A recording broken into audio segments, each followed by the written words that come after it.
នាងតាមដានស្ដាប់កិច្ចពិភាក្សាវិភាគរវាងលោកអ៊ិតសុខាជាមួយនឹងលោករដ្ឋចក្រជាអ្នកវិភាគផ្នែកច្បាប់ឲ្យវិទ្យុខ្មែរប៉ុស្តិ៍ជុំវិញនឹងលទ្ធផលនៃកិច្ចប្រជុំកំពូលអាស៊ានដូច្នេះថាតើកិច្ចប្រជុំកំពូលអាស៊ានមានលទ្ធផលយ៉ាងណាខ្លះនោះសូមអញ្ជើញលោកអ្នកនាងតាមដានស្ដាប់កិច្ចពិភាក្សាវិភាគដូចតទៅបាទសូមជម្រាបសួរលោកអ្នកស្ដាប់វិទ្យុខ្មែរប៉ុស្តិ៍ទាំងអស់ជាទីមេត្រីដោយលោកនាងបានជ្រាបហើយថាកិច្ចប្រជុំកំពូលអាស៊ានទើបតែបានបញ្ចប់ទៅកាលពីពេលថ្មីនេះក្រោមការដឹកនាំអាស៊ានដោយលោកនាយករដ្ឋមន្ត្រីហ៊ុនសែនហើយនៅក្នុងឱកាស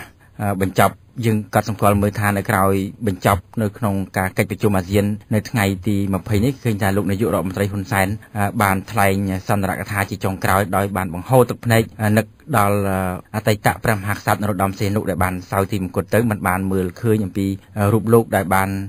ធ្វើដោយជោគជ័យនៅក្នុងការប្រជុំអាស៊ានកាលពីប្រហែលថ្ងៃមុននេះដូច្នេះដើម្បីចង់ដឹងថាលទ្ធផលនៃកិច្ចប្រជុំអាស៊ាននឹងថាតើវាមានផលវិជ្ជមានអីខ្លះនិងផលអវិជ្ជមានអីខ្លះសូមអញ្ជើញលោកនាងតាមដានស្ដាប់បទវិភាគសំណួរដេញដោលរវាងខ្ញុំបាទអ៊ិតសុខាជាមួយនឹងលោករដ្ឋចក្រដូច្នេះលោករដ្ឋចក្រកំពុងតែនៅក្នុងបន្ទប់ផ្សាយហើយខ្ញុំបាទសូមជម្រាបសួរតាមដងលោករដ្ឋចក្របាទសូមជម្រាបសួរអ៊ិតសុខានិងប្រិមិត្តវិទ្យុខ្មែរប៉ុស្តិ៍ទាំងអស់បាទសូមអរគុណលោករដ្ឋចក្រតែងតែវិភាគទៅលើស្ថានភាពនយោបាយចុងក្រោយដែលបានកើតឡើងកន្លងមកឥឡូវនេះដោយលោកបានជ្រាបហើយអំពីព្រឹត្តិការណ៍ដែលកើតឡើងគឺប្រជុំកំពូលអាស៊ានទើបតែបញ្ចប់ទៅក្នុងនោះមានការចូលរួមពីប្រធានាធិបតីសហរដ្ឋអាមេរិកលោកបារ៉ាក់អូបាម៉ាខ្ញុំក៏ចង់ជំរាបសួរឲ្យលោកវិភាគជុំវិញនឹងលទ្ធផលចុងក្រោយនៃដំណើរប្រជុំកំពូលអាស៊ានលើកចុងក្រោយនេះតើលោកមើលឃើញយ៉ាងដូចម្តេចបាទលោកអ៊ិតសុខាយើងបានធ្វើការតាមដានទាំងអស់គ្នាអំពីដំណើរការកិច្ចប្រជុំអាស៊ានលើកទី21និងអាស៊ីបូក2អាស៊ានជាមួយសហរដ្ឋអាមេរិកអាស៊ានបូក3ដូច្នេះចំណុចទាំងអស់គ្នាយើងបានធ្វើការតាមដានយើងសង្កេតឃើញថាវិជាកិត្តិយសមួយសម្រាប់ប្រទេសកម្ពុជាដែលមេដឹកនាំពិភពលោកបានធ្វើដំណើរមកកាន់ប្រទេសកម្ពុជាហើយបានចូលរួមនៅក្នុងកិច្ចប្រជុំកំពូលនេះដែលប្រទេសកម្ពុជាជាម្ចាស់ផ្ទះផងនិងជាប្រធានបដូវវេនអាស៊ានផងនេះជាកិត្តិយសមួយសម្រាប់កម្ពុជានិងប្រជាជនកម្ពុជាប៉ុន្តែនៅក្នុងនោះយើងសង្កេតឃើញថាមានគុណវិបត្តិជាច្រើនដែលកើតចេញពីភាពជាអ្នកដឹកនាំនៃរដ្ឋាភិបាលកម្ពុជាបន្ទាប់ពីកិច្ចប្រជុំអាស៊ាននេះមានការរិះគន់យ៉ាងធ្ងន់ធ្ងរជាពិសេសពីសំណាក់សមាជិកនៃបណ្ដាប្រទេសអាស៊ានដែលបានធ្វើការរិះគន់មកលើប្រធានអាស៊ានដែលមានកម្ពុជាជាប្រធាននេះនៅក្នុងនោះយើងសង្កេតឃើញថានៅមុនកិច្ចប្រជុំចាប់ផ្ដើមនៅថ្ងៃទី18ខែវិច្ឆិកានាយករដ្ឋមន្ត្រីចិនលោកវិនជីបាវបានធ្វើដំណើរមកកាន់ប្រទេសកម្ពុជាហើយបានផ្ដល់ជំនួយហិរញ្ញវត្ថុចំនួននៃទឹកប្រាក់ចំនួន$50 លានសហរដ្ឋអាមេរិកមកឲ្យរដ្ឋាភិបាលកម្ពុជានៅមុនកិច្ចប្រជុំអាស៊ានចាប់ផ្ដើមនេះជាចំណុចមួយដែលមានការរិះគន់យ៉ាងធ្ងន់ធ្ងរពីមជ្ឈដ្ឋានអ្នកវិភាគបញ្ញវន្តនិងបណ្ដាប្រទេស4ដែលជាប់ពាក់ព័ន្ធនៅក្នុងបញ្ហាចំនួនសមុទ្រចិនខាងត្បូងនេះការរិះគន់នេះគឺថាចិនបានយកលុយមកបំបិទមាត់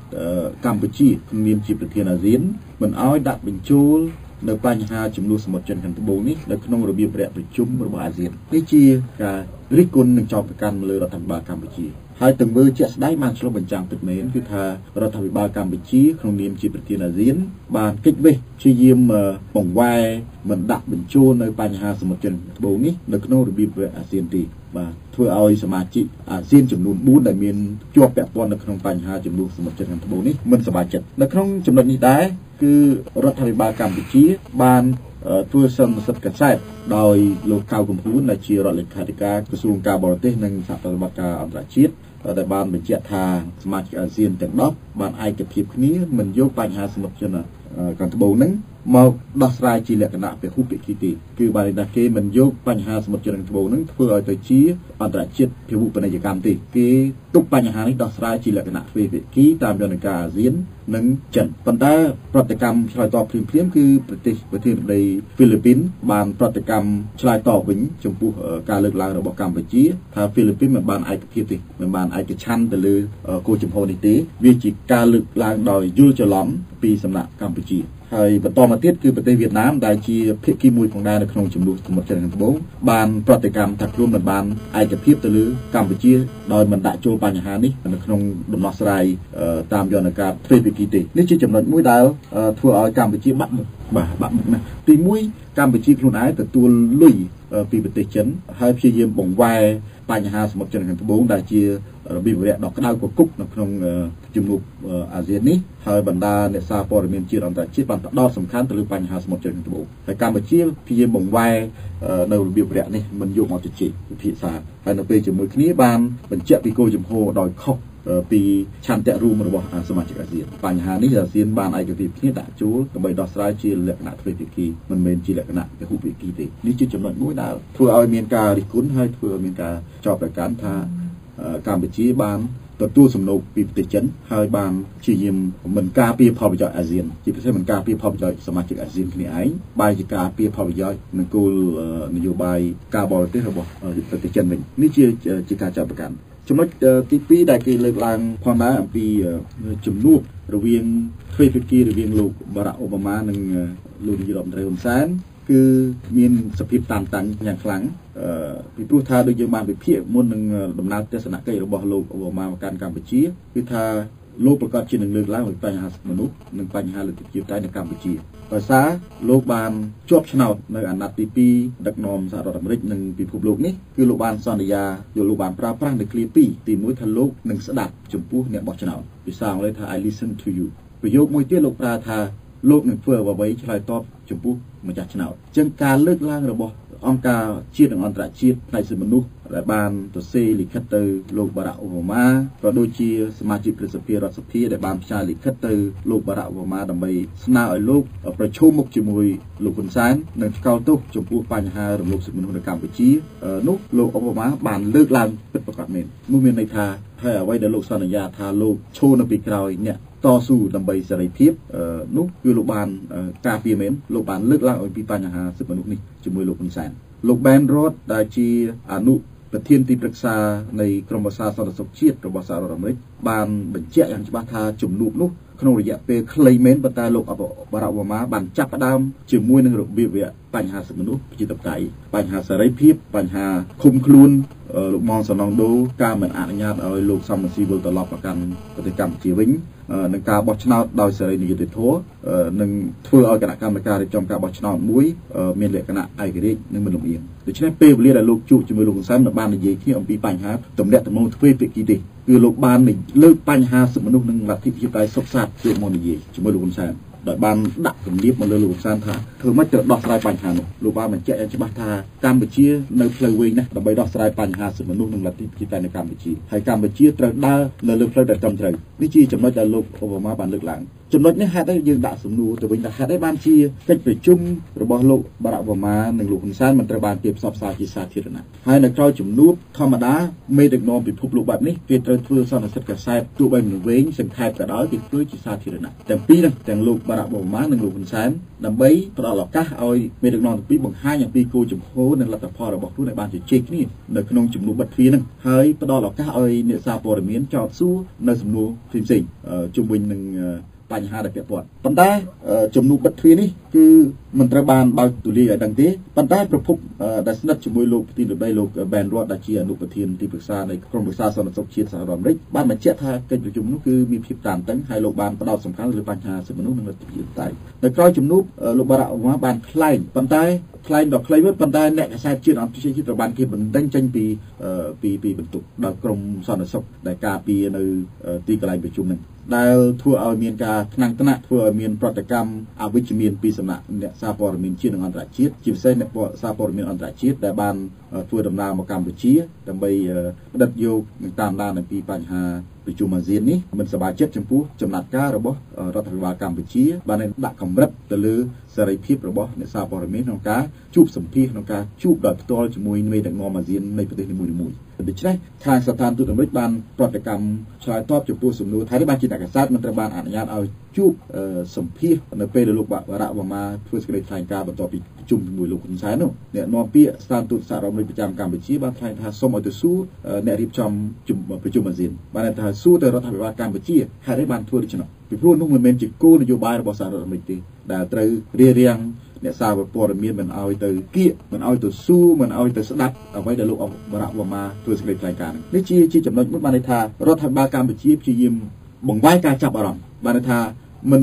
នទីមួយចេតនាពិតប្រាកដបានថាប្រសិនបើលោកហ៊ុនសែននិងលោកបារ៉ាក់អូបាមាអនុញ្ញាតឲ្យអ្នកសារព័ត៌មានសួរគេប្រកាសជានឹងសួរទៅលើបញ្ហាសិទ្ធិមនុស្សធ្ងន់ធ្ងរបញ្ហារឹបអូសយកដីបញ្ហាបណ្ដឹងចេញដោយបង្ខំបញ្ហាចាត់អ្នកសកម្មជនសិទ្ធិមនុស្សកម្មជនប្រជាធិបតេយ្យអ្នកនយោបាយដាក់គុកបញ្ហាផ្ដាល់ដីសម្បត្តិដោយខុសច្បាប់ជាពិសេសគេនឹងផ្ដោតសំខាន់ទៅលើបញ្ហាថា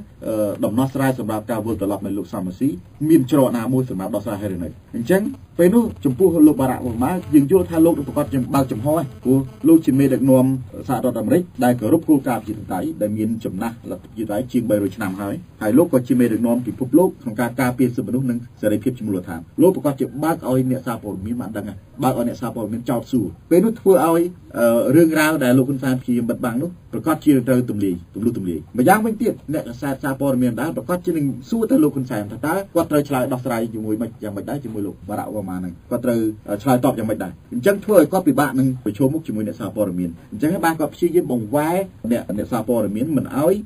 ជួបជាមួយលោកបារ៉ាក់អូបាមានិងចោទសួរទំនួលដែលធ្ងន់ធ្ងរនឹងទៅលើលោកបារ៉ាក់អូបាមាផងនិងទៅលើលោកហ៊ុនសែនខ្លួនឯងផងនេះជាចំណុចដែលយើងសង្កេតឃើញបញ្ហាដែលយើងសង្កេតឃើញតទៀតគឺយើងឃើញថាប្រទេសកម្ពុជាយើងទទួលបានហើយនៅកិត្តិយសប៉ុន្តែមេដឹកនាំខ្លួនឯងទេដែលបំផ្លាញនៅមុខមាត់ប្រទេសជាតិវិញដែលធ្វើឲ្យជាតិខ្លួនឯងនេះត្រូវបានគេជន់រលិចទៅវិញពីព្រោះថាសមាជិកអាស៊ានទាំងអស់គេអត់សប្បាយចិត្តចំពោះចំណាត់ការរបស់រដ្ឋាភិបាលទេចំពោះលោកហ៊ុនសែនដែលមិនការពារផលប្រយោជន៍អាស៊ាននេះជាចំណុចសំខាន់ហើយនៅមានការចោទសួរទៀតថាហេតុអីបានជាបណ្ដាប្រទេសនៅពេលមុនលោកបារ៉ាក់អូបាមាមកកម្ពុជាលោកបានធ្វើដំណើរទៅប្រទេសថៃគេបានរៀបចំទទួលយ៉ាងត្រឹមត្រូវមានកងត្រាយទ័ពមានកម្រាលព្រំដើម្បីទទួលលោកក៏ដូចជានៅប្រទេសភូមាដូចនោះដែរហេតុអីបានជាកម្ពុជាអត់មានជាការពិតទស្សនកិច្ចរបស់បារ៉ាក់អូបាមាទៅប្រទេសថៃគឺក្នុងនាមជាទស្សនៈជាលក្ខណៈផ្លូវរដ្ឋកាលណាទស្សនកិច្ចជាផ្លូវរដ្ឋទ្វេភាគីហ្នឹងគេតែរៀបចំតាមលក្ខណៈវិធីការត្រឹមត្រូវបានន័យថាត្រូវមានអ្នកអមផ្លូវមានទង់ជាតិប្រទេសទាំងពីរមានកម្រាលព្រំមានត្រែតបហ្នឹងដើម្បីក៏ដូចជានៅប្រទេសភូមាដែរប៉ុន្តែដល់ឡែកលោកបារ៉ាក់អូបាមាមកប្រទេសកម្ពុជានេះគឺវាមានលក្ខណៈមួយមិនមែនជាទស្សនកិច្ចផ្លូវរដ្ឋទេជាលោកអញ្ជើញមកកម្ពុជាដើម្បីចូលរួមនៅក្នុងកិច្ចប្រជុំអាស៊ាននិងអាស៊ីបូព៌ានេះលក្ខណៈដែលខុសគ្នាបន្តិចប៉ុន្តែនោះមិនមែនមានន័យថាលោកបារ៉ាក់អូបាមាមិនត្រូវបានគេអនុញ្ញាតឲ្យជួបជាមួយប្រជាពលរដ្ឋខ្មែរទេប្រជាពលរដ្ឋខ្មែរមានសិទ្ធិគ្រប់គ្រាន់ក្នុងការអបអរសាទរចំពោះលោកបារ៉ាក់អូបាមាមិនមែនមានន័យថាបង្ខាំងប្រជាពលរដ្ឋខ្មែរមិនឲ្យទៅជិតក្បួនលោកបារ៉ាក់អូបាមាផងបាទសូម្បីតែអ្នកកាសែតហ្នឹងគេឲ្យនៅ50ម៉ែត្រពីវេទិកាពីកន្លែងចុះយន្តហោះគេមិនឲ្យទៅជិតបារ៉ាក់អូបាមានោះវាជារឿងមួយដែលវាហេតុពេកគេមិនដែលធ្វើដូច្នោះទេរដ្ឋាភិបាលយើងមិនរៀបចំឲ្យមានពិធីការផ្លូវការបែបហ្នឹងក៏ដោយប៉ុន្តែក៏មិនត្រូវដាក់កម្រិតនៅចលនារបស់ប្រជាពលរដ្ឋដែលគេចង់ទៅអបអរសាទរស្វាគមន៍លោកបារ៉ាក់អូបាមាហ្នឹងនេះជាចំណុចមួយដែលរដ្ឋាភិបាលកម្ពុជាជាយាមដាក់រនាំងមួយដើម្បីហាមឃាត់មិនឲ្យប្រជាពលរដ្ឋខ្មែរនិងអ្នកសារព័ត៌មានជួបជាមួយលោកបារ៉ាក់អូបាមានេះជាចំណុចដែលយើងសង្កេតឃើញបាទសូមអរគុណលោករតចក្រដែលបានវិភាគជុំវិញនឹងព្រឹត្តិការណ៍ប្រជុំអាស៊ានដែលទើបតែបញ្ចប់ទៅក៏ប៉ុន្តែនៅក្នុងការវិភាគរបស់លោកកំបាញ់មិញខ្ញុំបានចាប់អារម្មណ៍ពីចំណុចដែលលោកបានអះអាងថាជាផលអវិជ្ជមានទី1គឺថារដ្ឋាភិបាលមិនបាន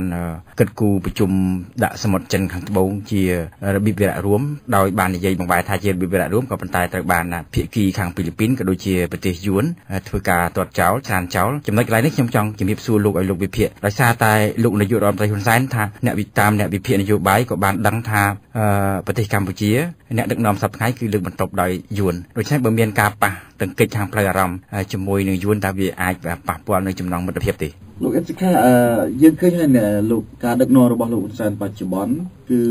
តាមរបៀបមួយជើងមួយជាទូពីរបានន័យថាបើយើងនិយាយឲ្យងាយស្រួលស្ដាប់គឺថាគាត់ព្យាយាមចាប់ចិនដើម្បីការពារអំណាចខ្លួនឯងឲ្យបានឲ្យមានស្ថិរភាពមានន័យថាយួនក៏មិនចង់ឲ្យលោកហ៊ុនសែនបន្តដឹកនាំកម្ពុជាដែរតាមអ្នកវិភាគតាមពាក្យនិយាយតគ្នាយួនក៏គេមានមនុស្សរបស់គេដែលត្រូវឲ្យឡើងជាមួយលោកហ៊ុនសែននេះដើម្បីដែលយើងនិយាយនេះមិនមែនជាព័ត៌មានអ្វីពុទ្ធទេតាមអ្វីដែលគេនិយាយតគ្នាអញ្ចឹងលោកហ៊ុនសែនលោកត្រូវចាប់ចិនដើម្បីធ្វើឲ្យមានតរិយភាពនៃកម្លាំងនយោបាយកម្លាំងគ្រប់គ្រងរបស់លោកហ្នឹងអញ្ចឹងបានន័យថាលោកចាប់ចិននេះជាចំណុចទី1គឺការលោកចាប់ចិនដើម្បីរក្សាស្ថិរភាពនៃការបន្តកាន់អំណាចដើម្បីកុំឲ្យយួនហ្នឹងគាត់ធ្វើអ្វីប៉ះពាល់ដល់អំណាចរបស់គាត់តទៅទៀតនេះជាចំណុច1ចំណុចទី2វាអាចជាល្បិចមួយដើម្បីបានលុយពីចិន ពីព្រោះចិនជាប្រភពហិរញ្ញវត្ថុដ៏ធំមួយសម្រាប់កម្ពុជាហើយក៏ជាវិនិយោគទុនមួយដ៏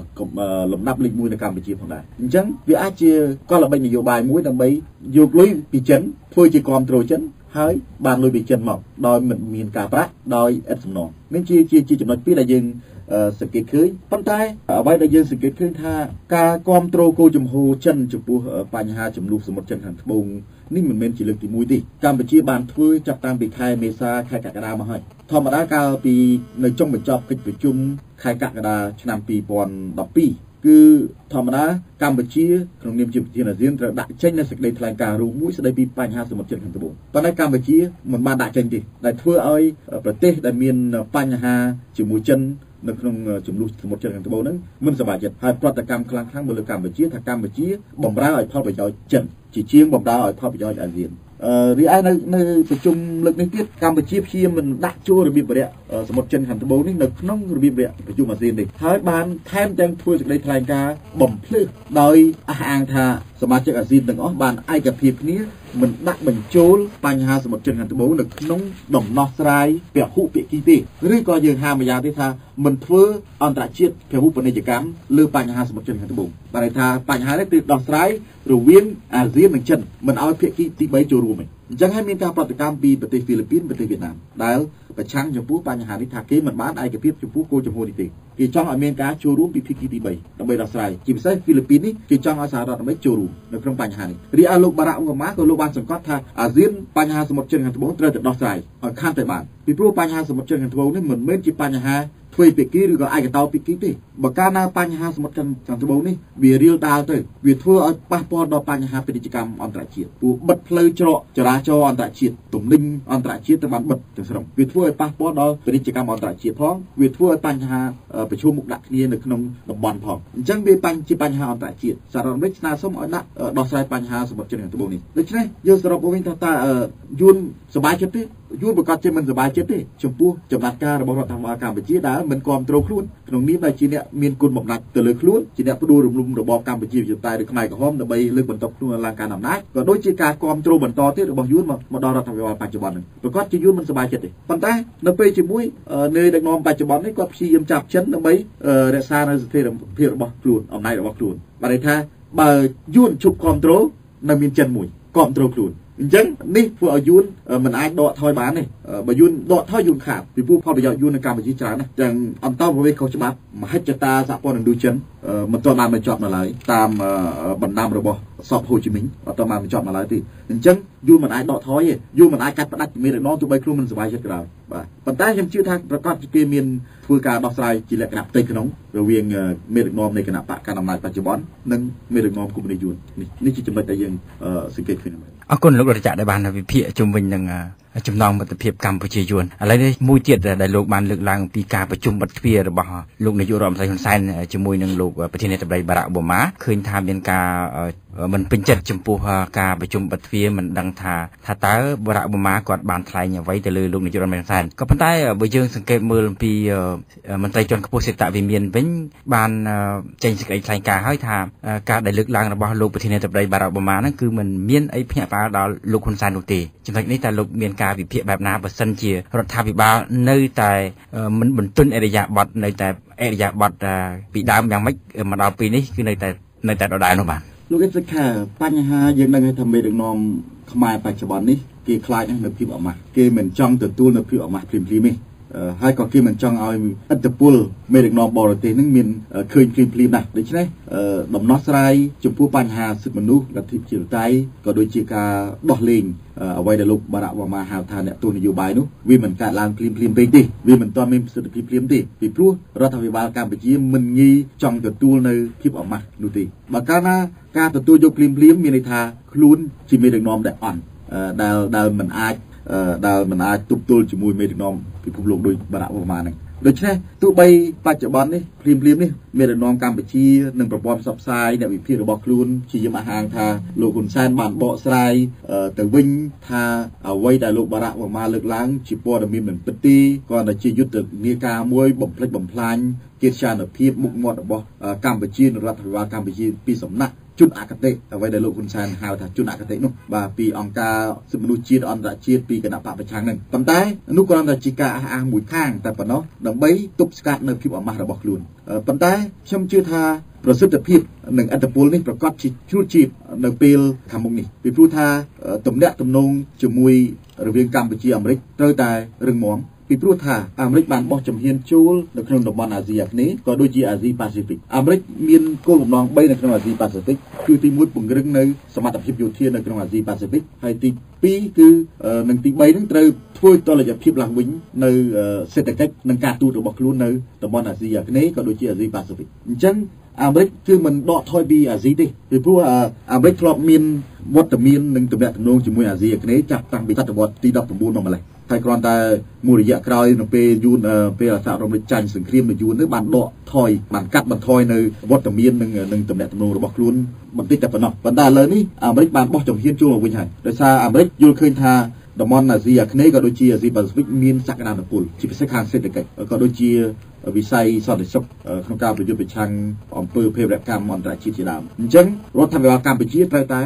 បង្ហាញនូវភាពស្មោះត្រង់របស់ខ្លួនក្នុងកិច្ចសហប្រតិបត្តិការជាមួយសហរដ្ឋអាមេរិកដើម្បីពង្រឹងនៅចំណងការទូតនេះប្រសិនបើរដ្ឋាភិបាលកម្ពុជាមិនឆ្លើយតបចំពោះបញ្ហាសិទ្ធិមនុស្សលទ្ធិប្រជាធិបតេយ្យដែលលោកបារ៉ាក់អូបាម៉ាលើកឡើងទេនោះវាអាចធ្វើឲ្យប៉ះពាល់នៅទំនាក់ទំនងការទូតនេះបាទទ្វេភាគីប្រទេសយួនគឺជាជិតស្និទ្ធជាមួយសហរដ្ឋអាមេរិកយួនធ្លាប់ជាអ្នកមានគុណហើយនៅតែបន្តគ្រប់គ្រងមេដឹកនាំ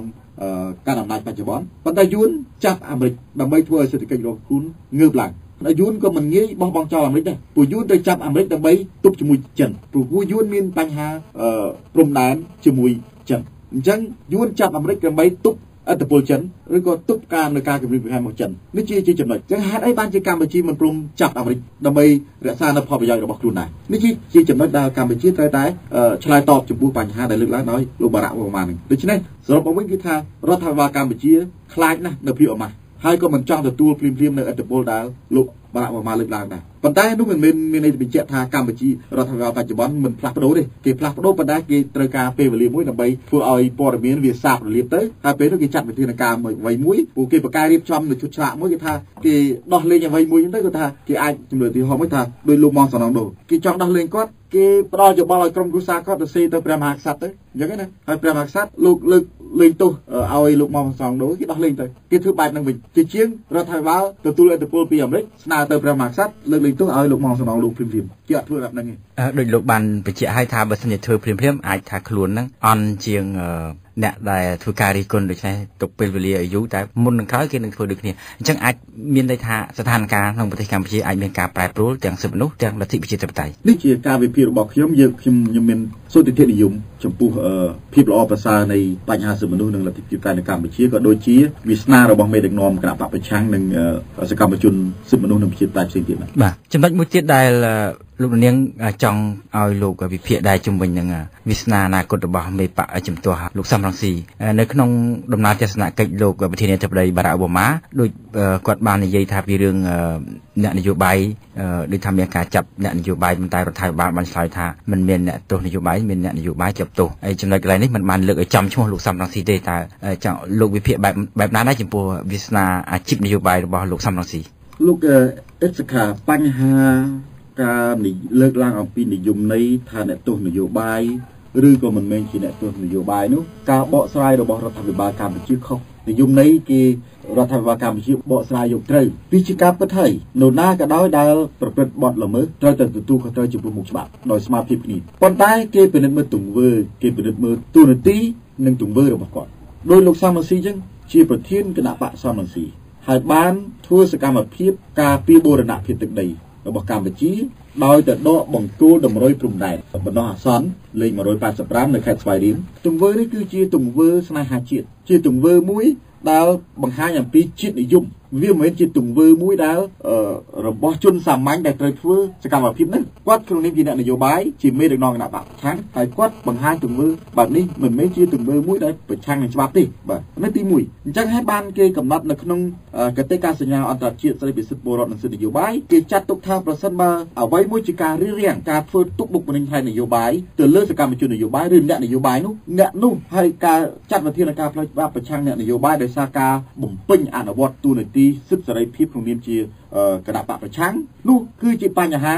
នយោបាយជាការរកគួនផ្នែកនយោបាយហើយវាជាអ្នកទោសនយោបាយហើយវាជាអ្នកទោសនយោបាយមួយទៀតគេហៅអ្នកទោសមនសិការអ្នកទោសមនសិការដូចជាអ្នកកាសែតគាត់សរសេរព័ត៌មានរិះគន់ទង្វើអសកម្ម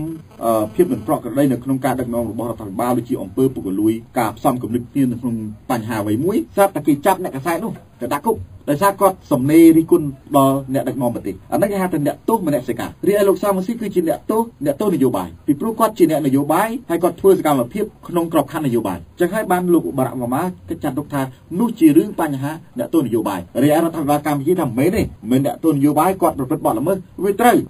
ប្រព្រឹត្តបទល្មើសមិនប៉ុន្តែយើងត្រូវនិយាយឲ្យដាច់ពីគ្នាបាទដូច្នេះការស្នើសុំរបស់លោកបារ៉ាក់អូបាម៉ាជារឿងមួយដែលវាស្របទៅតាមកតិកាសញ្ញាអន្តរជាតិស្តីពីសិទ្ធិពលរដ្ឋនិងសិទ្ធិនយោបាយដែលកម្ពុជាជាហត្ថលេខីកម្ពុជាបានផ្ដល់សច្ចាប័នក្រុមប្រឹក្សាជាតិជាន់ខ្ពស់របស់កម្ពុជាឆ្នាំ1992បានផ្ដល់សច្ចាប័នលើកតិកាសញ្ញាអន្តរជាតិស្តីពីសិទ្ធិពលរដ្ឋសិទ្ធិនយោបាយហើយកម្ពុជាមានកាតព្វកិច្ចអនុវត្តនៅកតិកាសញ្ញានេះអញ្ចឹងអ្វីដែលបានធ្វើមកលើលោកសំរងស៊ីជាបញ្ហានយោបាយដែលត្រូវដោះស្រាយតាមបែបនយោបាយប៉ុន្តែចំណុចមួយទៀតបញ្ហាខ្ញុំមានសុទ្ធតែនិយមថាលោកសំរងស៊ីអាចនឹងមានឱកាសវិលត្រឡប់មកកម្ពុជាវិញប៉ុន្តែបញ្ហាវានៅចោលទៅនេះចោលទៅថាក្រុមប្រឹក្សាធម្មនុញ្ញបានតម្កល់សេចក្តីសម្រេចចិត្តរបស់គណៈកម្មាធិការជាតិរៀបចំការបោះឆ្នោតដោយលុបឈ្មោះរបស់លោកសំរងស៊ីចេញពីបញ្ជីអ្នកបោះឆ្នោតបានន័យថាលោកបាត់បង់សិទ្ធិបោះឆ្នោតនិងបាត់បង់សិទ្ធិមិនអោយចូលឈ្មោះជាបេក្ខជនហើយសូមបញ្ជាក់ថាសេចក្តីសម្រេចរបស់ក្រុមប្រឹក្សាធម្មនុញ្ញគឺជាសេចក្តីសម្រេចចុងក្រោយបិទផ្លូវតវ៉ាហើយខ្លាយទៅជាច្បាប់អញ្ចឹងចំណុចនេះចង់ថាប្រសិនបើលោកសំរងស៊ីត្រូវបានព្រះមហាក្សត្រលោកប្រោះព្រះរាជទានលើកលែងទោសមកវិញឲ្យវិលត្រឡប់មកកម្ពុជាវិញអញ្ចឹងលោកអត់មានឈ្មោះក្នុងបញ្ជីបោះឆ្នោតដែរអញ្ចឹងការជជែកផ្លូវច្បាប់គឺត្រូវជជែកថាកាលណាព្រះមហាក្សត្រផ្ដល់នីតិសម្បទាផ្លូវច្បាប់មកវិញកាលណាព្រះមហាក្សត្រលោកប្រោះព្រះរាជទានលើកលែងទោសបើអ្នកនឹងមាននីតិសម្បទាផ្លូវច្បាប់ឡើងវិញអាចធ្វើសកម្មភាពដោយមនុស្សសាមញ្ញធម្មតាអាចធ្វើអ្វីក៏បានដែរកុំឲ្យទៅផ្ទុយនឹងច្បាប់អញ្ចឹងតែលោកបាត់សិទ្ធិនៅក្នុងបញ្ជីបោះឆ្នោតលោកទទួលបានអ្វីឬអត់នេះជាចំណុចដែលត្រូវចោទសួរសិទ្ធតែបាត់ទៅអ្នកគូជាបដកទៅនេះតែក្រុមប្រឹក្សាធម្មនុញ្ញដកទៅនេះគាត់បានទទួលមកវិញអត់នេះជាបញ្ហាមួយគេអាចប្រើល្បិចនយោបាយគេថាឲ្យលោកសំរងស៊ីចូលមកវិញប៉ុន្តែលោកអត់អាចចូលឈ្មោះជាបេក្ខជនបានទេអត់អាចមានសិទ្ធិរបស់ឆ្នោតបានទេអញ្ចឹងលោកមានវត្តមាននៅកម្ពុជាលោកអាចមានប៉ុន្តែអត់អាចទៅចូលឈ្មោះបានអញ្ចឹងបញ្ហានេះជាបញ្ហាមួយដែលត្រូវជជែកគ្នាតទៅទៀតត្រូវដោះស្រាយបែបណាបើសិនបើចូលមកវិញតែគាត់ទទួលបានសិទ្ធិនឹងមកវិញឬអត់នេះជាចំណុចមួយបាទខ្ញុំសូមអរគុណលោករតចក្រដែលបានវិភាគជុំវិញនឹងការបញ្ចប់ប្រជុំកំពូលរបស់ប្រទេសកម្ពុជាជាមួយនឹងបណ្ដាប្រទេសធំៗនៅលើពិភពលោកដែលមកចូលរួមបាននៅពេលនេះខ្ញុំបាទអ៊ិតសុខាសូមអរគុណសូមជម្រាបលា